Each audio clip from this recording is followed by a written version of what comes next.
BBA, BCA, BCom computer కోర్సులో 100% placement లభించే ఏకైక డిగ్రీ కాలేజ్ కూకట్పల్లిలోని i3 డిగ్రీ కాలేజ్ 8367215215. నమస్తే, మీరు చూస్తున్న సుమన్ టీవీ. నేను మీ కీర్తి.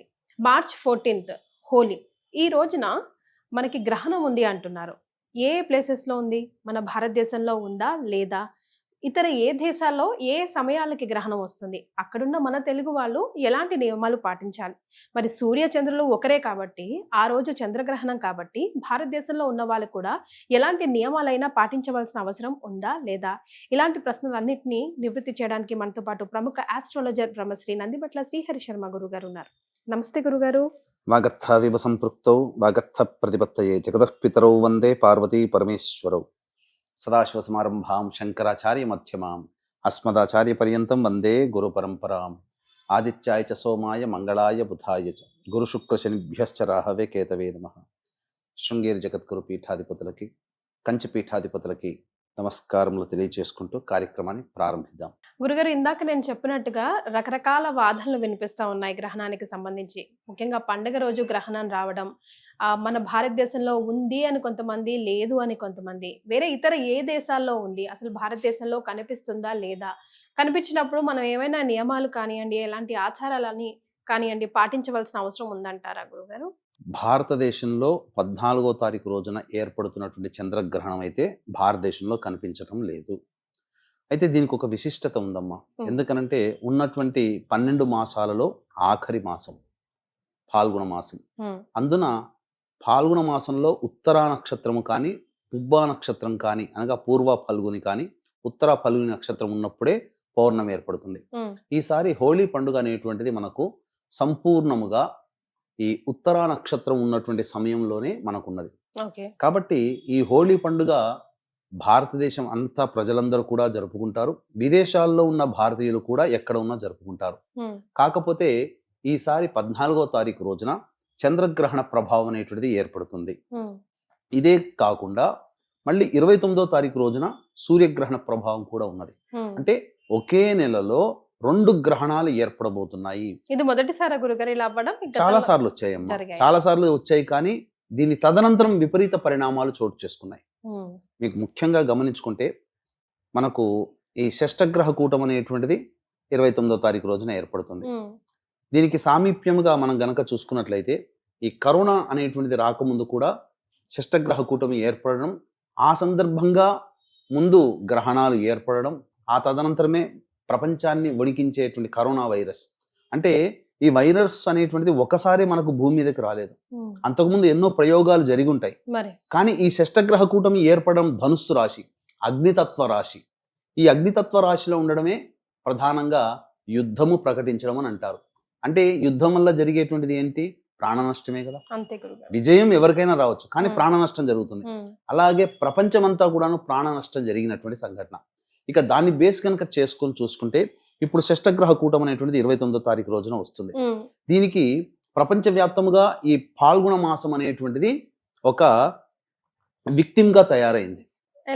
షష్టమగ్రహ కూటమి అనేటువంటిది 29వ తారీఖు నాడు ఏర్పడడం, అదే రోజున కూడా ఈ యొక్క సూర్యగ్రహణం ప్రపంచవ్యాప్తంగా ఉండడం, 14వ తారీఖు రోజున, ఇప్పుడు వచ్చేటువంటి మార్చి 14వ తారీఖు రోజున పౌర్ణమి.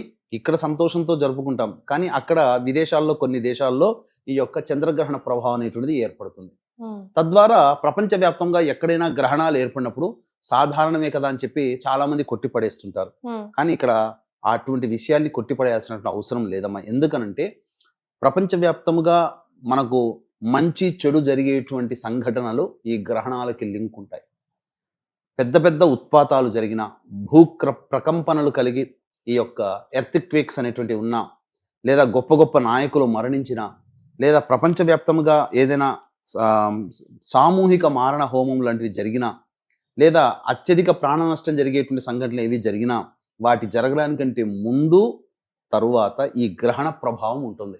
రైట్. కానీ నాకు ప్రస్తుతానికి అఫ్ కోర్స్ సూర్య చంద్రులు ఒకరే, ప్రభావం కొద్దో గొప్ప అందరికీ ఉంటుందేమో డైరెక్ట్లీ ఆర్ ఇండైరెక్ట్లీ అనిపించినా కూడా, ఇప్పుడు ప్రస్తుతం ఉన్న పరిస్థితుల గురుగారు మన వాళ్ళంటూ ఇతర దేశాల్లో ఎవరో ఒకరు ఉండడం వల్ల ఇండైరెక్ట్ లింక్ కూడా కదా గురుగారు. అక్కడ వాళ్ళకేమైనా మనకే కదా ఇబ్బంది, మంచి చెడు అన్ని. ఇప్పుడు చూడండి, ట్రంప్ వచ్చిన తర్వాత అసలు మొత్తానికి డిస్టర్బెన్స్.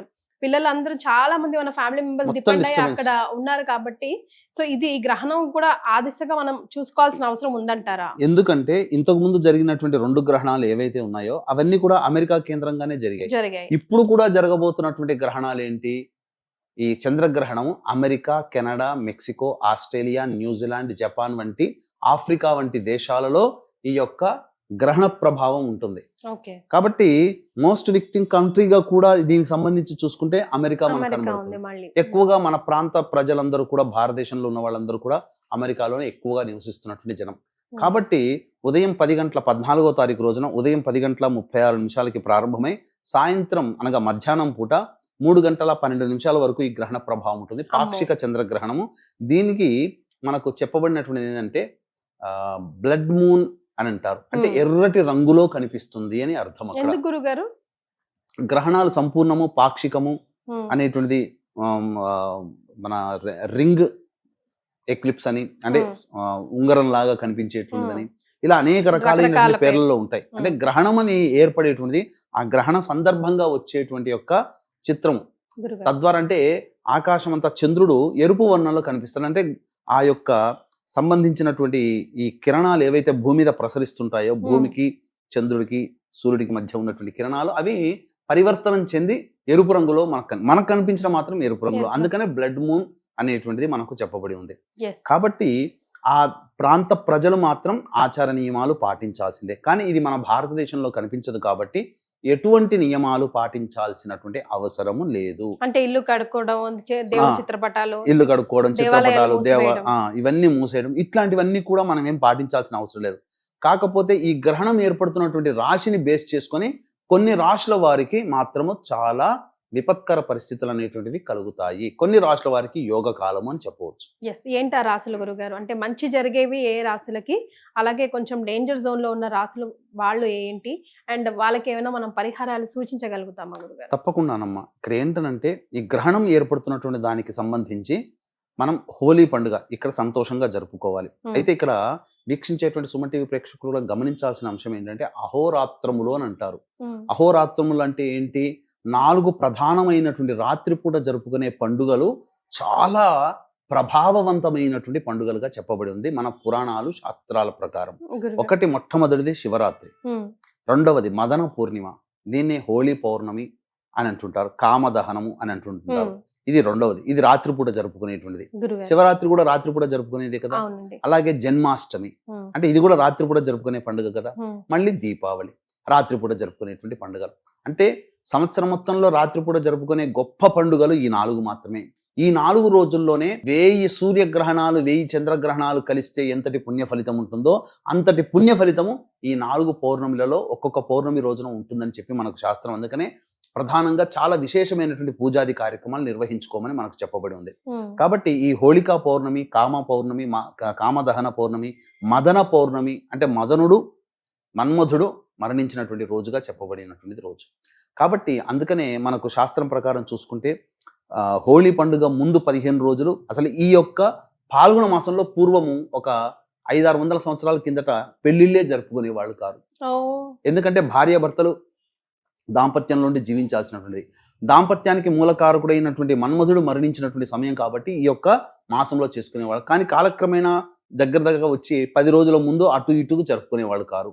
కాలక్రమేణా ఇప్పుడు వారం రోజుల ముందు, ఇప్పుడు ఏమైపోయింది, ఒక రోజు ముందు అటు ఇటుగా మానుకొని మిగతా రోజుల్లో పెళ్లిళ్ళు చేసుకుంటున్నారు. ఇది మనకు చెప్పబడినటువంటిది. అయితే ఇక్కడ ఈ చెప్పినటువంటి దేశాల్లో ఉన్నటువంటి ప్రాంత ప్రజలు ఒక్కొక్క సంబంధించినటువంటి దేశంలో ఒక్కొక్క టైం జోన్ లో ఉంటారు కాబట్టి ఆ టైం జోన్ కి సెట్ అయ్యేటువంటి విధంగా ఉన్నటువంటి దాన్ని వాళ్ళు బేరీజ్ వేసుకొని ఆ యొక్క గ్రహణం ఏర్పడుతున్నటువంటి సమయం రోజున ముఖ్యంగా స్నానం ఆచరించి ఇష్ట దేవత పూజ చేసుకోవాలమ్మా. ఏదైనా గురువు ఇచ్చినటువంటి మూలమంత్రము, లలితా సహస్రనామము, లలిత త్రిశతో, శివ సహస్రనామము, అది గ్రహణం విడిచేంత వరకు స్నానం చేసి, విడుస్తుందనగా విడిచేంత వరకు కూడాను జపం చేసుకొని విడిచే ముందు ఒక 10 నిమిషాల ముందర మళ్ళీ విడుపు స్నానం చేసేసి ఇల్లంతా శుభ్రపరచుకోవాలి. ముఖ్యంగా దర్భలు అనేటువంటివి ఇంట్లో వాడాలి. ప్రతి ఆహార పదార్థంలో నిల్వ ఉంచుకొని మళ్ళీ వాడుకునేటువంటి ఆహార పదార్థాలలో ఈ దర్భ అనేటువంటిది వేసుకోవాలి. అయితే ఇక్కడ మనకు గ్రహణం కనిపించదు కాబట్టి, గ్రహణం మనకు భారతదేశంలో లేదు కాబట్టి ఎటువంటి నియమాలు పాటించాల్సిన అవసరం లేదు. కాకపోతే ముఖ్యంగా మానసిక సంబంధించినటువంటి సమస్యలతో బాధపడేటువంటి పిల్లలు, పెద్దలు, అలాగే ఈ సంబంధించినటువంటి గర్భవతులు ముఖ్యంగా ఆచరించాల్సినటువంటిది, ఈ గర్భవతులకి సంబంధించి ఈ గ్రహణ ప్రభావము మనకు 13 మరియు 14 తారీఖులో 2 రోజుల్లో ఉంది కాబట్టి చేతనైతే పిల్లలకి తలకినో లేకపోతే నడుము దగ్గరనో కంఠం దగ్గరనో పిల్లలకి ఎవరైతే గర్భం దాల్చిన మహిళలు ఉంటారు కదా, వాళ్ళు ఈ యొక్క నాభి దగ్గరనో లేదా నాభి చుట్టను కనుక దర్భ పెట్టుకుంటే గనక, ఇప్పుడు ఎందుకనంటే చంద్రుడు మనకు కనబడుతున్నాడు, ఇక్కడ చాలా మంది మనకు కనిపించినప్పుడు పాటించాల్సింది లేదు అని చెప్తారు. వాస్తవే, నియమాలు పాటించాల్సిన అవసరం లేదు, కానీ ఆచారం మాత్రం పాటించాలి. కాబట్టి గర్భవతులు ఎవరైతే ఉంటారో వాళ్ళు ఖచ్చితంగా ఈ యొక్క సంబంధించినటువంటి నడుము చుట్టూను, అంటే గురుగారు వాళ్ళకి సాయంకాలం అవుతున్నప్పుడు మనకి ఇక్కడ ఉదయకాలం అవుతుంది కదండి. అవునమ్మా, అక్కడ వాళ్ళకు ఉదయకాలం, అక్కడ వాళ్ళకి సాయంత్రం, మనకు ఉదయకాలం అయినా కూడా పాటించాలి. ఎందుకంటే చంద్రుడు ఉంటాడు కదమ్మా ఉదయం పూట కూడా ఉదయిస్తాడు కదా, కాబట్టి అందులో సందేహం లేదు. కాబట్టి ఆ విధంగా పాటించాలి, ఇక్కడ వాళ్ళు కూడా పాటించాలి. ఎందుకు?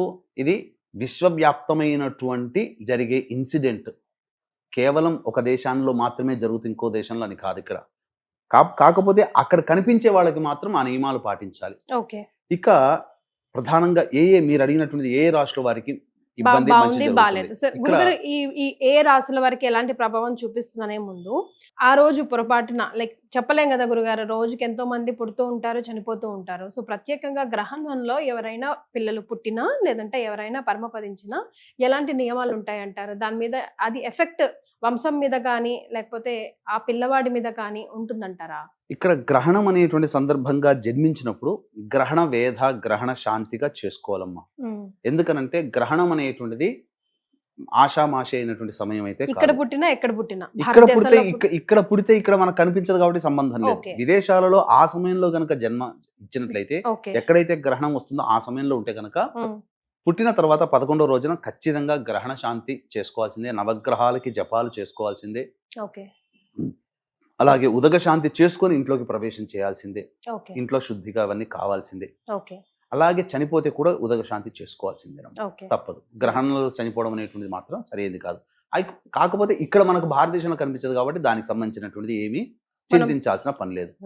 అయితే మనకు ఏర్పడుతున్నటువంటిది కన్యా రాశిలో ఏర్పడుతున్నటువంటి గ్రహణం కాబట్టి ముఖ్యంగా ఈ సంబంధించినటువంటి కర్కాటక రాశి వారికి, తరువాత మిథున రాశి వృశ్చిక రాశి వారికి, కర్కాటక వృశ్చికం, తరువాత మేష రాశి వారికి, ఈ 3 రాశుల వారికి మాత్రం యోగ కాలం. ఈ 3 రాశులకి మాత్రం చెప్పబడినటువంటిది యోగ కాలం. మిగతా అన్ని రాశుల్లో అనగా వృషభ, మిథున, సింహ, కన్య, తుల, మకర, కుంభ, ధనుస్సు రాశులలో జన్మించినటువంటి వాళ్ళకి మాత్రం కొన్ని ఇబ్బందికర పరిస్థితులు అనేటువంటి ఏర్పడతాయి. కాబట్టి దీన్ని దృష్టిలో పెట్టుకుని మన పీఠం ఆధ్వర్యంలో ఈ 14వ తారీఖు రోజున ఈ సశాస్త్రీయముగా గ్రహణ దోష నివారణ పూజలు, హోమాలు అనేటువంటి జరిపించడం జరుగుతున్నాయి. ముఖ్యంగా ఆరోగ్యం కోసం, ముఖ్యంగా లక్ష్మీ ప్రాప్తి కోసం. ఆ రోజు పౌర్ణమి కాబట్టి లక్ష్మీ హోమము, మృత్యుంజయ హోమము, అలాగే సంబంధించినటువంటి నవగ్రహాల హోమము, ఇవన్నీ కూడా జాతకరీత్యా వివాహం కావాల్సిన అబ్బాయిలకి అమ్మాయిలకు సంబంధించిన హోమాది కార్యక్రమాలు పర్ హెడ్ 2100 రూపాయలకి చేయించడం జరుగుతుంది. ముఖ్యంగా ఎవరికి ఇబ్బంది అని అంటే కుంభరాశిలో ఉన్నటువంటి వాళ్ళకి అష్టమ స్థానంలో గ్రహణం ఏర్పడుతుంది కాబట్టి అది చాలా ప్రధానంగా దోషం. సింహరాశి వారికి కుటుంబ స్థానంలో ఏర్పడుతుంది, కన్యా రాశి వారికి రాశిలోనే ఏర్పడుతుంది, మీన రాశి వారికి సప్తమ స్థానంలో ఏర్పడుతుంది. ఈ 4 రాశుల వారికి, దీంతో పాటుగా ధనుస్సు రాశిలో జన్మించినటువంటి వారికి 10వ స్థానంలో ఏర్పడుతుంది. కాబట్టి ఈ రాశుల్లో మీనము, ధనుస్సు మరియు సింహము, కన్య, ఈ 4 రాశుల వారికి మాత్రం ఎఫెక్టివ్గా ఎక్కువగా ఉంటుంది. అందులో సందేహం లేదు. సో మరి వీళ్ళకి ఎలాంటి పరిహారాలు పాటించాలి గురుగారు? ఆఫ్ కోర్స్ వీలైనంత మంది మీ పీఠం ఆధ్వర్యంలో సామూహికంగా అందరూ ప్రత్యేకంగా చేయించుకోలేరు కాబట్టి, ముఖ్యంగా విదేశీయుల్లో ఉన్న వాళ్ళు వచ్చి చేయించుకోలేరు కాబట్టి మీరు ఇస్తున్న మంచి అవకాశాన్ని సద్వినియోగం చేసుకోవాలని నేను కూడా ప్రేక్షకుల్ని మనసారా కోరుకుంటున్నాను. నియమాలు అండ్ దాన ధర్మాలు కూడా, గ్రహణం అన్నాక ఖచ్చితంగా దాన ధర్మాలు చేయాలి. ఆ విషయం కూడా ఒకసారి మనం గుర్తు చేసుకుందాం. తప్పకుండానమ్మా. ముఖ్యంగా మీన రాశిలో జన్మించినటువంటి వాళ్ళకి సప్తమ స్థానంలో ఏర్పడుతుంది కాబట్టి దాంపత్య విభేదాలు కానీ, ఉమ్, ఎవరితో కలిసి పని చేస్తుంటారో వాళ్ళతో విభేదాలు కానీ, లేదా ఉద్యోగం వ్యాపారం చేస్తుంటే కస్టమర్లతో, ఉద్యోగం చేస్తుంటే తోటి ఉద్యోగస్తులతో, అధికారులతో వాగ్వివాదాలు విభేదాలు పెరుగుతాయి. ఉమ్, ఇది ఒకటి. తర్వాత మిథున రాశి వారికి అర్ధాష్టమంలో ఏర్పడుతుంది గ్రహణం. ఉమ్, కాబట్టి గృహము కొనుగోలు అమ్మకాల్లో నష్టాలు రావడం కానీ, ప్రశాంతత లేని జీవితం, లేదా వాహన ప్రమాదంలో చోటు చేసుకునే అవకాశం, తల్లిగారి ఆరోగ్యం పట్ల శ్రద్ధ వహించాల్సినటువంటిది. ఇక సింహరాశిలో జన్మించినటువంటి వారికి అయితే ధన నష్టము సూచించబోతుంది భవిష్యత్తులో. ఓ, కాబట్టి జాగ్రత్త పడాలి. ఇక ముఖ్యంగా కుటుంబ కలహాలు ఏర్పడతాయి. ఉమ్, మీ వాక్కు వల్ల ఏమవుతుందనంటే కొన్నిసార్లు మొహమాటానికి పోయి నేను అన్ని చేసి పెడతానని వాళ్ళకి మాట ఇవ్వడం. మాట ఇవ్వడం, ఇటువంటి వల్ల నష్టపోతుంటారు. ఉమ్, కన్యా రాశి వాళ్ళకైతే రాశిలోనే గ్రహణం ఏర్పడుతుంది కాబట్టి ఏ పని అనుకున్నా ముందుకు సాగలేక ఇబ్బంది పడుతూ ఉంటుంది. ఉమ్, ఇది ప్రధానంగా. అన్నిటికంటే ముఖ్యంగా ఈ కన్యా రాశి వాళ్ళు కూడా ప్రశాంతత లేని జీవితాన్ని పొందుతారు. ఇక తులారాశి వారికి అయితే ఎక్కువగా ధన ఖర్చు ఎక్కువగా సూచించబోతుంది. స్థానభ్రంశము ఈ గ్రహణం తర్వాత ఏర్పడే అవకాశం ఉంది. ఓకే. కాబట్టి స్థాన చలనం జరిగే అవకాశం ఉంది. ఇక ధనుస్సు రాశిలో ఉన్న వాళ్ళైతే చేస్తున్నటువంటి వృత్తి ఉద్యోగ వ్యాపారాల్లో నష్టాలు సరి చూడాల్సినటువంటి అవకాశం ఏర్పడుతుంది. అన్నిటికంటే మించి ముఖ్యంగా వాళ్ళ యొక్క పేరు ప్రతిష్టలకి చెడ్డ పేరు వచ్చే అవకాశాలు కొన్ని జరుగుతాయి. ఓ, ఇది ముఖ్యంగా గమనించాల్సినటువంటిది. ఇక నిరుద్యోగస్తులకి గడ్డు కాలంగా చెప్పవచ్చు ఈ గ్రహణ సందర్భంగా. ఇక మకర రాశిలో జన్మించినటువంటి వాళ్ళకైతే ఆస్తి వివాదాలు పెరిగేటువంటి అవకాశాలు గోచరమవుతున్నాయి. ఓ, తండ్రి గారి ఆరోగ్యం పట్ల శ్రద్ధ వహించాల్సినటువంటిది. ఇక కుంభరాశి వారికి చూసుకున్నట్లయితే అష్టమ స్థానంలో ఏర్పడుతుంది కాబట్టి దీనివల్ల ఆరోగ్యముగా ఇబ్బంది పడడం, లేదా ఇంతకుముందు ఇచ్చినటువంటి డబ్బులు తిరిగి రాకపోవడం కానీ, లేదా ఈ గ్రహణం తర్వాత ఏదైనా డబ్బులు ఫైనాన్స్ వ్యాపారం చేసే వాళ్ళు ఉంటారు కదా, అవి నష్టపోవడం అనేటువంటి జరుగుతుంది. ఉమ్, కాబట్టి వెరసి చూసుకుంటే గురుగారు. వృషభము, మిథునము, మరియు సింహము, కన్య, తుల, ధనుస్సు, మకరం, కుంభం, ఈ చెప్పినటువంటి రాశుల్లో జన్మించినటువంటి వారికి మాత్రం చాలా మటుకు సమస్యలు వస్తాయి. కాబట్టి వీళ్ళందరూ కూడా ఈ గ్రహణ సందర్భంగా ఈ సంబంధించినటువంటి గ్రహణం ఏదైతే ఉందో, గ్రహణ సందర్భముగా ఉదయం 14వ తారీఖు రోజున ఉదయం నుంచి 12:23 వరకు మాత్రమే పౌర్ణమి ఉంది. కాబట్టి ఇష్టదేవత ఆరాధన అనేటువంటిది చేయడం చాలా మంచిది. ఓకే. ముఖ్యంగా శివాలయానికి వెళ్ళి నవగ్రహాల చుట్టూ శివాయ నమః అంటూ 27 ప్రదక్షిణలు చేసి శివాభిషేకం జరిపించుకోండి. అమ్మవారికి అభిషేకం అర్చన జరిపించుకోండి. లేకపోతే ఇంకా చెప్పాలి అనంటే ఆ దేవాలయంలో అమ్మవారి యొక్క లలితా సహస్రనామము ఆ పారాయణ చేయండి. తర్వాత ముఖ్యంగా ఈ పౌర్ణమి రోజున ఉమ్, ఏర్పడుతున్నటువంటి శుక్రవారం కాబట్టి అమ్మవారికి, లక్ష్మీ అమ్మవారికి విశేషముగా అమ్మవారికి అభిషేకం అర్చన జరిపించి బెల్లం పాయసం నైవేద్యంగా పెట్టండి. ఓకే. లేదా కొన్ని ప్రాంతాలలో అమ్మవారికి చద్ది పెడతారని అంటారు. మీకు ఐడియా ఉందా? అవును గురుగారు. అంతకు ముందు అనగా రాత్రి 11:30 తర్వాత 11:30 వరకు భద్రకరణం ఉంటుంది 13వ తారీఖు రోజున. 11:30 తర్వాత చద్ది ప్రిపేర్ చేసేసి ఉమ్, పెట్టేసేసి తెల్లవారు లేవగానే చక్కగా దేవాలయానికి చేరుకొని ఆ పార్వతీ అమ్మవారు కానీ, లేదా గ్రామ దేవత కట్టమైసమ్మ, ఇలా ఎల్లమ్మ, పోచమ్మ ఉంటారు కదా, లేదా గ్రామదేవతలు గ్రామ ఎవరైనా. దేవత దగ్గరికి వెళ్ళి చద్ది నైవేద్యంగా పెట్టి ఆ చద్ది పిల్లలకు గనక పెడితే పిల్లలకి ఉండేటువంటి అపమృత్యు భయ దోషాలు తొలగిపోతాయి. కుటుంబము శాంతిస్తుంది. చాలా మటుకు బాలారిష్ట దోషాలు పిల్లలకి ఈ పౌర్ణమి రోజున పెట్టడం వల్ల, అమ్మవారికి పెట్టి దాన్ని పిల్లలకి పంచడం వల్ల ఎంత చేస్తారో అదంతా అయిపోవాలి. చద్ది పెట్టడం అంటే అదే కదా, అదే. అమ్మవారికి నివేదన చేసి ఊళ్ళో ఉన్నటువంటి పిల్లలకి అందరికీ పెట్టడం, ఉమ్, పిలిపించి. ఈ విధంగా చేస్తే కుటుంబంలో చికాకులు సమస్యలు తొలగిపోవడమే కాకుండా పిల్లలకి ఆయురారోగ్యాలు చక్కగా కలుగుతాయి. భవిష్యత్తులో గండ దోషాలు లేకుండా ఉంటాయి.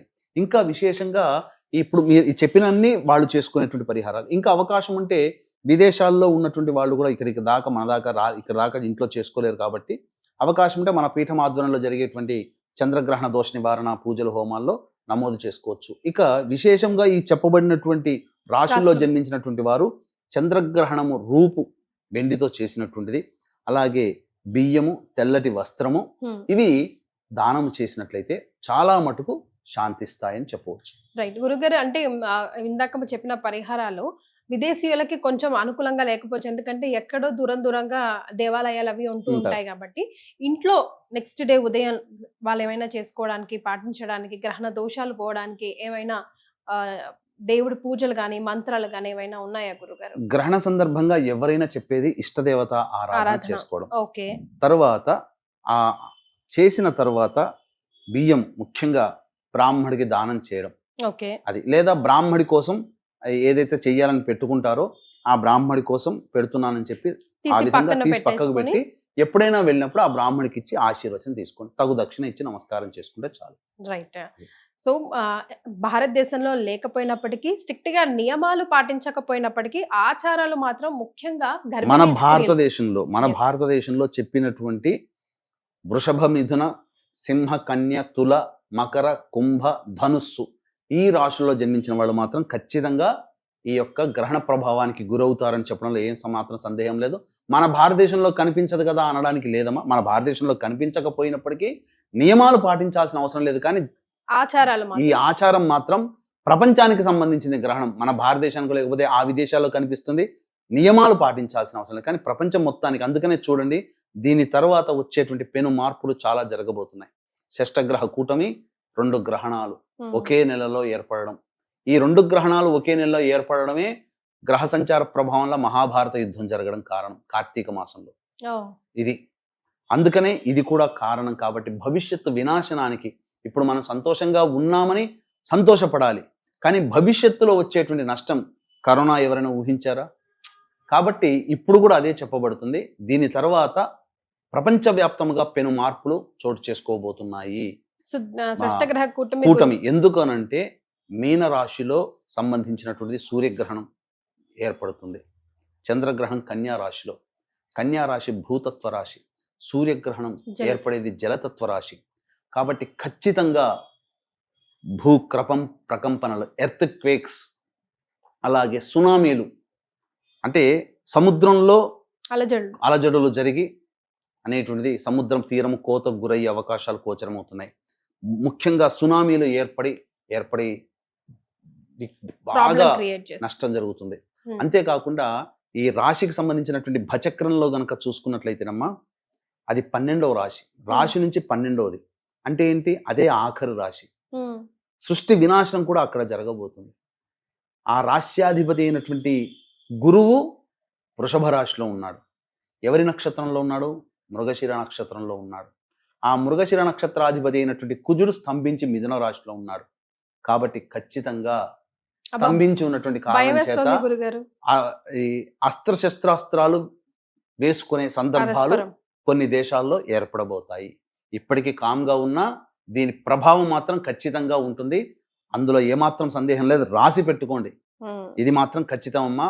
ప్రపంచంలో జరిగిన అనేక దుర్ఘటనలకి గ్రహణాలే సాక్షిభూతమవుతున్నాయి.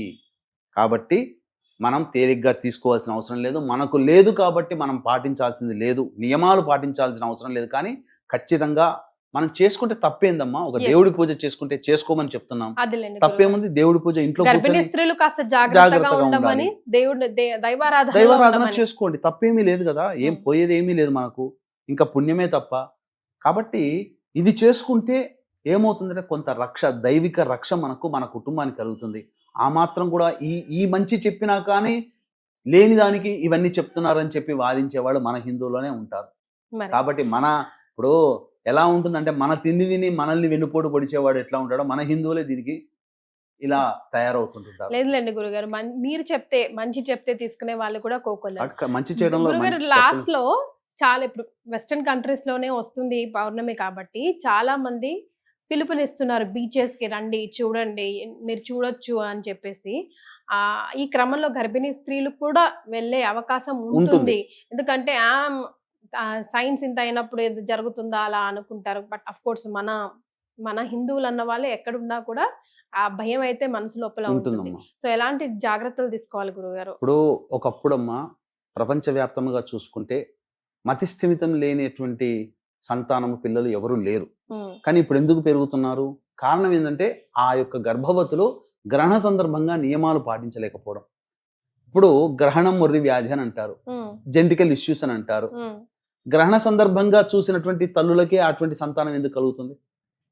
మిగతా మామూలుగా ఎన్నో సందర్భాల్లో జన్మించినప్పుడు గ్రహణం మొర్రి అనేది రావాలి కదా. అంటే ఈ పై పెదవి ఇలా కోసుకొని పుట్టడము, లేకపోతే వికృతాకారంగా పుట్టడము, ఇవన్నీ కూడా ఏంటనంటే అంతరిక్షం నుంచి వచ్చేటువంటి కిరణాలని ఆ గర్భవతి, అంటే కొంతమంది శరీరాలు సున్నితంగా ఉంటాయి, వచ్చినటువంటి ఆ రేస్ని పిండస్థం మీద ప్రభావం చూపి చూపిస్తుంది. కొంత శారీరక మార్పులు జరుగుతాయి. ఉమ్, ఈ పిండ మీద ప్రభావం చూపించి మనం తెలిసి పెద్దవాళ్ళు పెట్టినటువంటిది.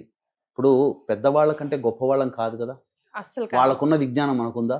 లేదు. వాళ్ళు ఇక్కడ చూడకుండానే ఏ టెలిస్కోపులు లేకుండానే చక్కగా అంతరిక్షాలు, సమయము, గ్రహణాలు అప్పట్లోనే లెక్కగట్టారు. మనం చూడాలనంటే టెలిస్కోప్ పెట్టి చూసుకుంటాం. ఏదైనా వాళ్ళ సాంకేతిక విజ్ఞానం, పెద్దవాళ్ళ సాంకేతిక విజ్ఞానం ముందు మనము తక్కువే. మరి సో గురుగారు చెప్పబోయేది ఏంటంటే, భారతదేశంలో కనిపించినప్పటికీ కూడా ఆచార నియమాలు మాత్రం కంపల్సరిగా ఖచ్చితంగా, ముఖ్యంగా గర్భిణీ స్త్రీలు పాటిస్తే చేసే తప్పేముంది అని. అలాగే మిగతా దేశాల్లో ఉన్న వాళ్ళైతే, గ్రహణం ఉన్న దేశ వాళ్ళు ఖచ్చితంగా పాటించవలసిందే. చాలా సంతోషం గురుగారు, ధన్యవాదాలు. సర్వం శ్రీ ఉమామహేశ్వర పరబ్రహ్మార్పణమస్తు.